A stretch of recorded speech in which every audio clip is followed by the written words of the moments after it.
नमस्कार दोस्तों, स्वागत है आप सभी का हमारे चैनल यूपी ट्रिपल एससी अड्डा पर। जैसा कि आप जानते हैं, इलाहाबाद हाई कोर्ट आरओ की परीक्षा में सफलता पाने के लिए सबसे जरूरी है विगत वर्षों के पैटर्न और महत्वपूर्ण प्रश्नों पर मजबूत पकड़।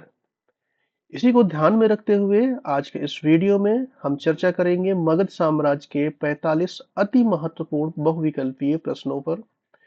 तो चलिए बिना समय गंवाए शुरू करते हैं आज का ये वीडियो।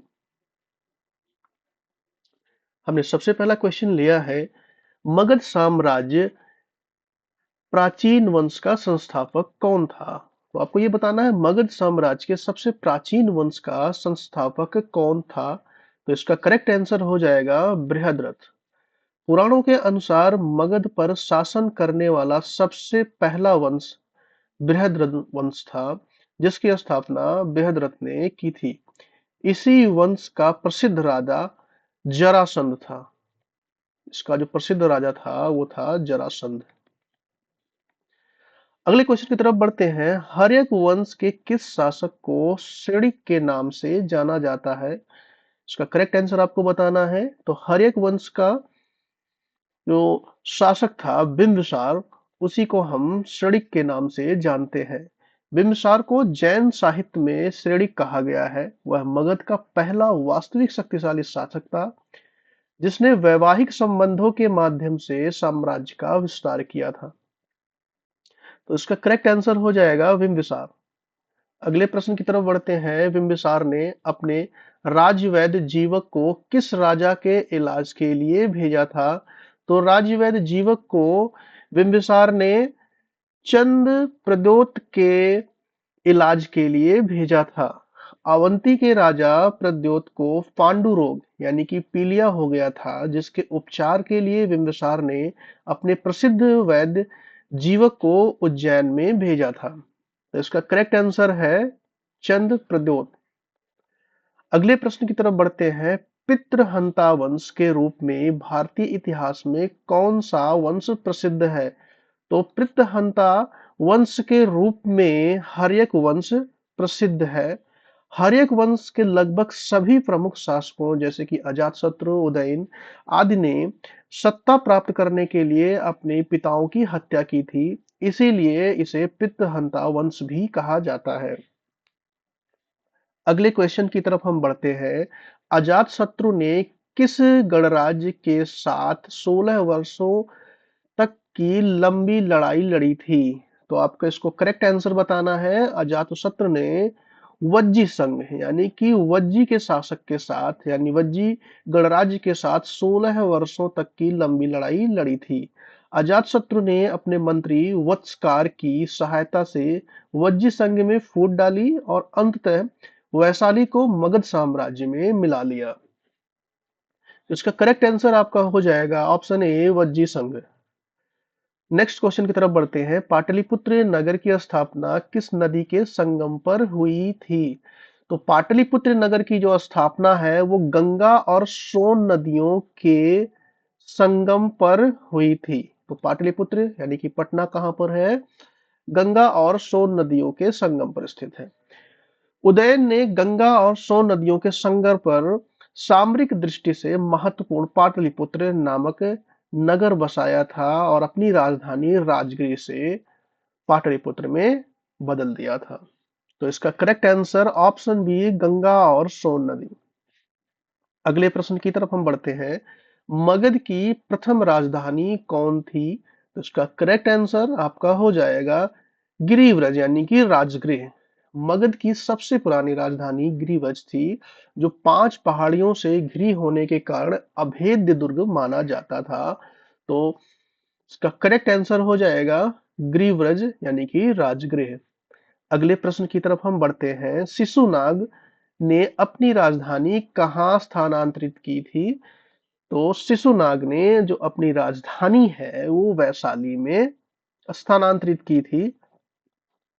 शिशुनाग ने अवंती को जीतने के बाद वैशाली को मगध की दूसरी राजधानी बनाया, ताकि पश्चिमी क्षेत्र पर नियंत्रण रखा जा सके। तो इसका करेक्ट आंसर हो जाएगा वैशाली ऑप्शन बी। अगले प्रश्न की तरफ हम बढ़ते हैं। किस मगध शासक को द्वितीय परशुराम या भार्गव कहा जाता है? तो इसका जो करेक्ट आंसर होगा वो होगा महापद्मानंद। महापद्मानंद ने सभी क्षत्रिय राजाओं का विनाश किया, इसीलिए उसे सर्व छत्रात्मक और द्वितीय परशुराम या एक राट की उपाधि भी दी गई। इसीलिए इसका correct answer option B Mahapadmananda होगा। अगले प्रश्न की तरफ हम बढ़ते हैं।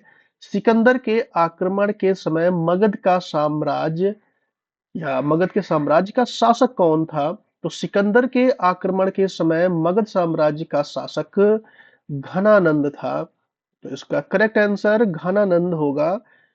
जब 326 ईस्वी में सिकंदर ने भारत पर आक्रमण किया, तब नंद वंश का अंतिम क्रूर शासक घनानंद शासन कर रहा था। अब हम अगले क्वेश्चन की तरफ बढ़ते हैं। अगला क्वेश्चन है, मगध के उत्कर्ष का मुख्य भौगोलिक कारण क्या था? यानी कि मगध का उत्कर्ष इतना ज्यादा क्यों हुआ, उसका क्या भौगोलिक कारण था? तो इसका करेक्ट आंसर आपका हो जाएगा लोहे के खानों की उपलब्धता। मगध के पास लोहे की विशाल भंडार थे, जिससे उन्नत हथियार और जंगलों को साफ करने के लिए मजबूत कुल्हाड़ियां बनाना संभव हुआ। इसलिए इसका करेक्ट आंसर लोहे की खानों की उपलब्धता से है। क्वेश्चन नंबर अगला देखते हैं हम। महाशिला कंटक और रथ मूसल जैसे हथियारों का प्रयोग किसने किया था? तो इसका करेक्ट आंसर होगा अजात शत्रु ने।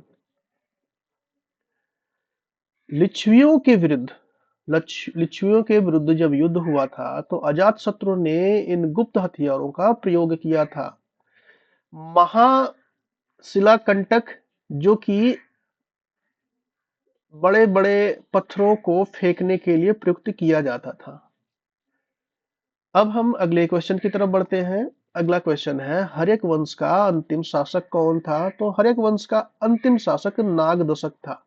हर्यक वंश का अंतिम शासक नागदशक था। नागदशक हर्यक वंश का अंतिम राजा था, जिसे उसके मंत्री शिशुनाग ने पद से हटाकर शिशुनाग वंश की स्थापना की थी। तो इसका correct answer option C Nagadashaka. अगले क्वेश्चन की तरफ पढ़ते हैं। मगध साम्राज्य की में कलिंग का विलय सर्वप्रथम किसने किया? मगध साम्राज्य में कलिंग का विलय सर्वप्रथम किसने किया था? तो उसका करेक्ट आंसर होगा महापद्मानंद ने। खारवेल के हाथी गुम्फा अभिलेख से पता चलता है कि महापद्मानंद ने कलिंग को जीता था और वहां से जिन की मूर्ति मगध में ले आया था। तो करेक्ट आंसर महापद्मानंद, जो कि कलिंग में विलय किया था। अगले क्वेश्चन की तरफ हम बढ़ते हैं। अगला क्वेश्चन है, प्राचीन भारत में पंचमार्क या आहत सिक्के किस धातु के बने होते थे? तो प्राचीन भारत में पंचमार्क या आहत सिक्के चांदी के बने होते थे। मगध के उत्कर्ष के समय व्यापार में वृद्धि हुई और चांदी के आहत सिक्के मुख्य रूप से मुद्रा के रूप में प्रचलित हुए। तो इसका करेक्ट आंसर ऑप्शन बी चांदी। अगले प्रश्न की तरफ हम बढ़ते हैं। मगध की गद्दी पर बैठने वाला पहला गैर क्षत्रिय वंश कौन था? तो मगध की गद्दी पर बैठने वाला पहला गैर क्षत्रिय वंश नंद वंश था। पुराणों के अनुसार नंद वंश के शासक शूद्र या गैर क्षत्रिय मूल के माने जाते थे। तो इसका करेक्ट आंसर ऑप्शन बी नंद वंश होगा। अगले प्रश्न की तरफ हम बढ़ते हैं। बिंबिसार ने अपनी सत्ता मजबूत करने के लिए किस राजकुमारी से विवाह नहीं किया था? ध्यान रखना, आपको इसमें यह बताना है कि जैसा कि मैंने आपको बताया था कि बिंबिसार ने अपने राज्य का विस्तार शादी करके, यानी कि शादी का संबंध बना करके राज्यों से अपने साम्राज्य का विस्तार किया था। तो इसमें आपको ये बताना है कि बिंबिसार ने अपनी सत्ता मजबूत करने के लिए किस राजकुमारी से विवाह नहीं किया था? तो इसका जो करेक्ट आंसर होगा आम्रपाली। ठीक है। बिंबिसार ने कौशल, वैशाली और मुद्र यानी क्षेमा से विवाह किया था। ठीक है। कौशल की जो थी वो कौन सी महारानी थी? महाकोशला। और वैशाली की थी चिलना, ठीक है, ये वैशाली साम्राज्य की थी। और ये महाकोसला, कोसल, ठीक है। और जो क्षेमा थी वो थी मद्र, ठीक है। तो ये तीनों साम्राज्यों से वैवाहिक संबंध बिम्बिसार ने बनाए थे, और आम्रपाली साम्राज्य से, आम्रपाली राजकुमारी से नहीं बनाए थे। तो करेक्ट आंसर आपका ऑप्शन डी हो जाएगा। अगले प्रश्न की तरफ बढ़ते हैं। काकवड़ नाम से किसे जाना जाता है? तो इसका करेक्ट आंसर होगा कालाशोक को। शिशुनाग के पुत्र कालाशोक को पुराणों में काकवड़ यानी कि कौवे के समान काला कहा गया है। अगले प्रश्न की तरफ हम बढ़ते हैं। द्वितीय बौद्ध संगीति का आयोजन किस मगध शासक के काल में हुआ था? द्वितीय बौद्ध संगीति का आयोजन कालाशोक के शासन काल में हुआ था। बुद्ध के महापरिनिर्वाण के 100 वर्ष बाद यानी कि 489 के बाद, 483 के बाद 383 ईस्वी ईसा पूर्व में कालाशोक के शासन काल में वैशाली में द्वितीय बौद्ध संगीत हुआ था। अगले प्रश्न की तरफ हम बढ़ते हैं। मगध की सेना में हाथियों का प्रयोग सबसे पहले बड़े पैमाने पर किसने किया था? तो इसका करेक्ट आंसर होगा मगध के शासकों ने। मगध के जंगलों में प्रचुर मात्रा में हाथी उपलब्ध थे, जिनका प्रयोग युद्ध में किलों को तोड़ने और आतंक फैलाने के लिए किया जाता था। इसलिए इसका सही उत्तर होगा मगध के शासन में। अगले प्रश्न की तरफ हम बढ़ते हैं। वत्सकार किसका प्रसिद्ध और कुशल मंत्री था? तो इसका करेक्ट आंसर होगा अजात शत्रु। वत्सकार अजात शत्रु का कूटनीतिक मंत्री था, जिसने वैशाली के संघ में फूट डालने में मुख्य भूमिका निभाई थी। इसलिए इसका करेक्ट आंसर या सही उत्तर अजात शत्रु ऑप्शन बी होगा। नंदवंश का अंतिम शासक कौन था? तो नंदवंश का अंतिम शासक घनानंद था, जैसा कि मैंने पूर्व के प्रश्नों में भी आपको इसका उत्तर बताया था। घनानंद नंदवंश का अंतिम शासक या राजा था, जिसे चंद्रगुप्त मौर्य ने चाणक्य की सहायता से हराकर मौर्य साम्राज्य की स्थापना की थी। अगले प्रश्न की तरफ हम बढ़ते हैं। राजगृह का वास्तुकार कौन था? यानी राजगृह को बनाने वाला कौन था? तो उसका करेक्ट आंसर होगा महागोविंद। बिंबिसार की राजधानी राजगृह का निर्माण प्रसिद्ध वास्तुकार महागोविंद की देखरेख में हुआ था। इसलिए इसका करेक्ट आंसर महागोविंद माना जाएगा। अगले प्रश्न की तरफ बढ़ते हैं। ग्रीक लेखकों ने किसे जेंड्रमीज कहा है? तो ग्रीक लेखकों ने घनानंद को जेंड्रमीज कहा है। यूनानी इतिहासकारों ने घनानंद की विशाल सेना और सेना के कारण उसे अग्रमीज या जेंड्रमीज के नाम से भी जाना जाता है। किस नाम से?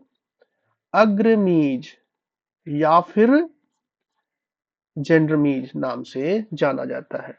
क्यों जाना जाता है? क्योंकि उसके पास एक महान और शक्तिशाली सेना थी। अगले प्रश्न की तरफ हम बढ़ते हैं। प्रथम बौद्ध संगीत 483 ईसा पूर्व कहाँ आयोजित किया गया था? तो प्रथम बौद्ध संगीत आयोजित किया गया था राजगृह या सप्तपर्णी गुफा में, जो कि राजगृह में स्थित है। बुद्ध की मृत्यु के तुरंत बाद अजातशत्रु के शासन काल में राजगृह में प्रथम बौद्ध संगीत आयोजित किया गया था। तो इसका सही उत्तर होगा राजगृह। अगला प्रश्न है। मगध के किस शासक ने एकारट की उपाधि धारण की थी? तो एकारट की उपाधि महापद्मानंद ने धारण की थी। महापद्मानंद ने विशाल साम्राज्य स्थापित किया और स्वयं को एकारट, जिसका मतलब होता है एकमात्र शासक, तो महापद्मानंद ने खुद को एकमात्र शासक घोषित किया था। अगले प्रश्न की तरफ हम बढ़ते हैं।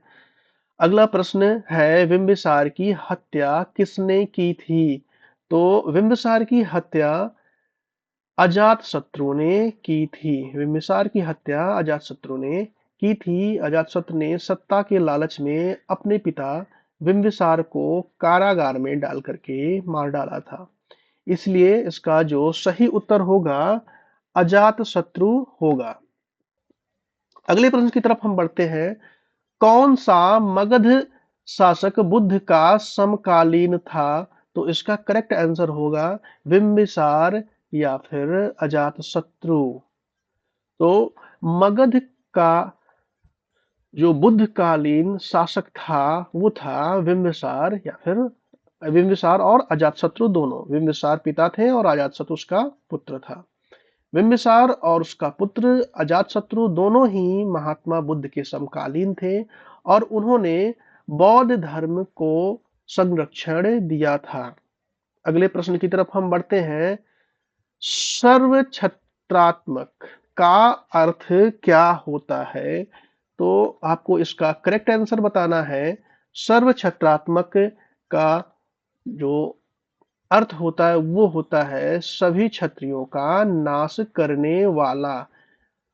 महापद्मानंद ने उत्तर भारत के सभी पुराने क्षत्रिय राजाओं जैसे इक्ष्वाकु वंश, पांचाल और कुरु, इन सभी को जड़ से मिटा दिया था। इसीलिए महापद्मानंद को सर्वछत्रात्मक भी कहा जाता है। अगले प्रश्न की तरफ हम बढ़ते हैं। अगला प्रश्न है, अवंती को मगध साम्राज्य में अंतिम रूप से किसने मिलाया था? तो अवंती को मगध साम्राज्य में शिशुनाग ने अंतिम रूप से मिलाया था। इसका सही आंसर ऑप्शन सी शिशुनाग होगा। शिशुनाग ने अवंती के राजा को हराकर उसे अस्थायी रूप से मगध साम्राज्य का हिस्सा बना लिया, जिससे मगध का प्रभाव पश्चिम तक फैल गया था।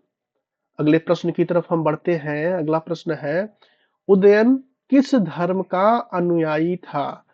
इसका सही उत्तर होगा जैन धर्म। उदयन जैन धर्म का अनुयायी था, हर्यक वंश का शासक था उदयन, और वह एक कट्टर अनुयायी था जिसने पाटलिपुत्र के केंद्र में एक जैन चैत्य गृह का निर्माण कराया था। अगले प्रश्न की तरफ हम बढ़ते हैं। नंद वंश के समय मगध की सेना में कितने पैदल सैनिक थे?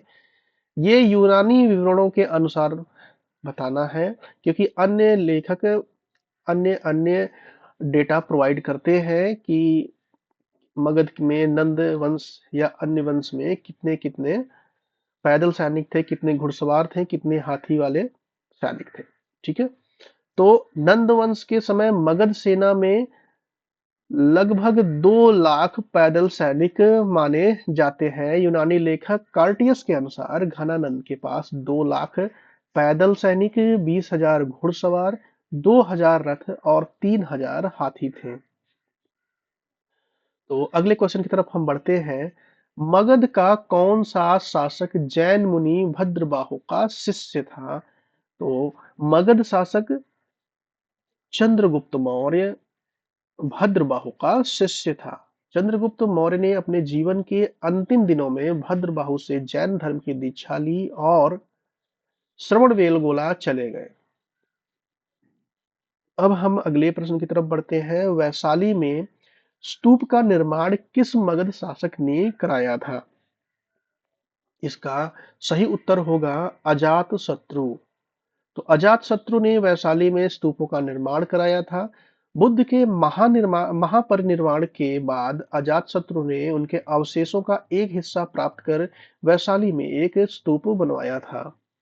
अगले प्रश्न की तरफ हम बढ़ते हैं। मगध के उत्कर्ष में किस नदी में जलमार्ग के रूप में सबसे बड़ी भूमिका निभाई थी? तो मगध के शासनकाल में जो गंगा नदी थी वो एक महत्वपूर्ण जल मार्ग के रूप में अपनी भूमिका निभाई थी।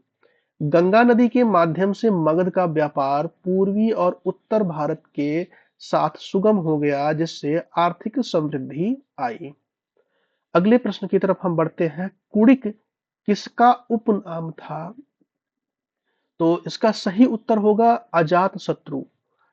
सही उत्तर इसका होगा अजातशत्रु। अजातशत्रु को उसके बचपन का नाम कुड़िक से भी जाना जाता है। तो अजातशत्रु के बचपन का नाम कुड़िक था। अगले प्रश्न की तरफ हम बढ़ते हैं। किस ग्रंथ में मगध के लोगों को व्रात्य कहा गया है? तो इसका सही उत्तर होगा अथर्ववेद। तो अथर्ववेद में मगध के लोगों को व्रात्य कहा गया है। अथर्ववेद में मगध के लोगों को व्रात्य कहा गया है, क्योंकि इसका अर्थ क्या है कि व्रात्य का अर्थ क्या है? वैदिक नियमों का पालन जो नहीं करते हैं उसे व्रात्य कहा जाता है। यानी कि जो वैदिक नियमों का जो वैदिक नियमों का पालन नहीं करते हैं, जो वैदिक नियमों का पालन नहीं करते हैं, उन्हें व्रात्य कहा गया है अथर्ववेद में। ठीक है, अगले प्रश्न की तरफ हम बढ़ते हैं। नंद वंश के पतन का मुख्य कारण क्या था? तो इसके पतन का मुख्य कारण जनता पर अत्यधिक कर और राजा की क्रूरता थी। घनानंद बहुत लालची और क्रूर था। उसने जनता पर भारी कर लगाए थे, जिससे लोग उसके विरुद्ध हो गए और चाणक्य ने इसका लाभ उठाया था। और इसी प्रकार नंद वंश का खात्मा हुआ था चंद्रगुप्त मौर्य के द्वारा। चलिए हम अगले क्वेश्चन की तरफ बढ़ते हैं। बिंबिसार की राजधानी गिरिव्रज कितने पर्वतों से घिरी हुई थी? तो इसका सही उत्तर होगा 5 पर्वतों से घिरी हुई थी। राजगिरी या फिर उसे गिरिव्रज कहते हैं। 5 पहाड़ियों, कौन सी पहाड़ी थी? विपुलगिरी और रत्नागिरी। बाकी के पहाड़ियों का नाम आप हमें कमेंट बॉक्स में लिख करके बता सकते हैं।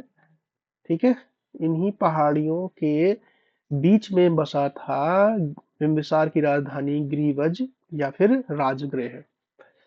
अगले प्रश्न की तरफ हम बढ़ते हैं। नंद वंश का विनाश करने के लिए चाणक्य ने कहाँ के शासक की सहायता ली थी? तो इसका सही उत्तर हो जाएगा पर्वतक, जो कि हिमालयी क्षेत्र में पड़ता है।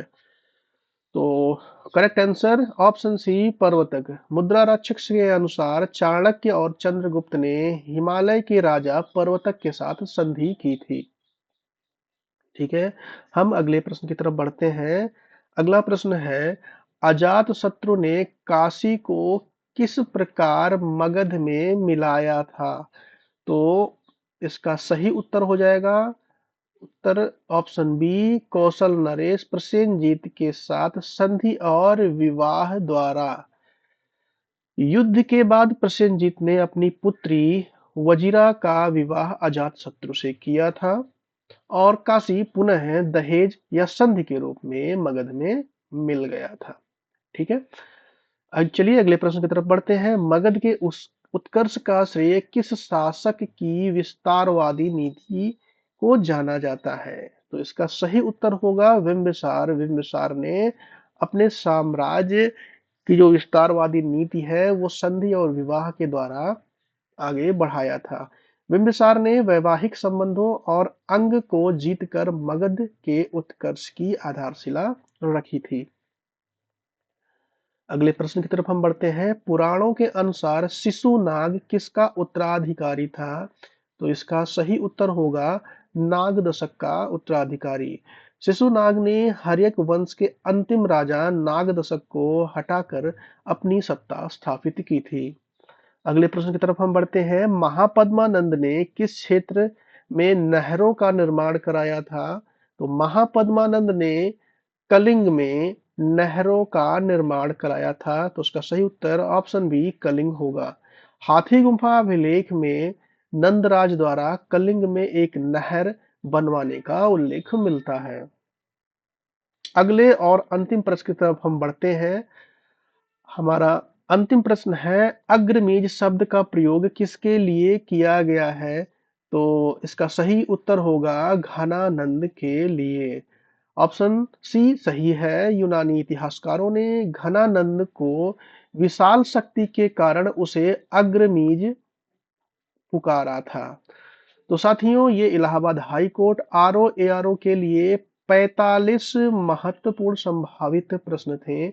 उम्मीद है कि व्याख्या के साथ इन प्रश्नों को समझने के बाद अब आपका कॉन्फिडेंस और बढ़ गया होगा। तो अब आपकी बारी है, इन 45 में से कितने सवाल आपके सही हुए हैं। अपना स्कोर आप कमेंट बॉक्स में हमें लिख करके बता सकते हैं। अगर किसी भी प्रश्न की व्याख्या को लेकर कोई संदेह होता है तो आप बेझिझक हमें कमेंट के माध्यम से पूछ सकते हैं। और हाँ, अगर आपको ये वीडियो पसंद आई हो, आपको हेल्पफुल लगा हो, तो वीडियो को लाइक करें और उन दोस्तों के साथ शेयर करें जो हाई कोर्ट की तैयारी कर रहे हैं। ऐसे ही क्लासेस को और पाने के लिए आप हमारे चैनल को सब्सक्राइब करना ना भूलें। मिलते हैं अगले वीडियो में एक नए टॉपिक के साथ। तब तक मेहनत करते रहिए, क्योंकि हाई कोर्ट में एक सीट आपका इंतजार कर रही है।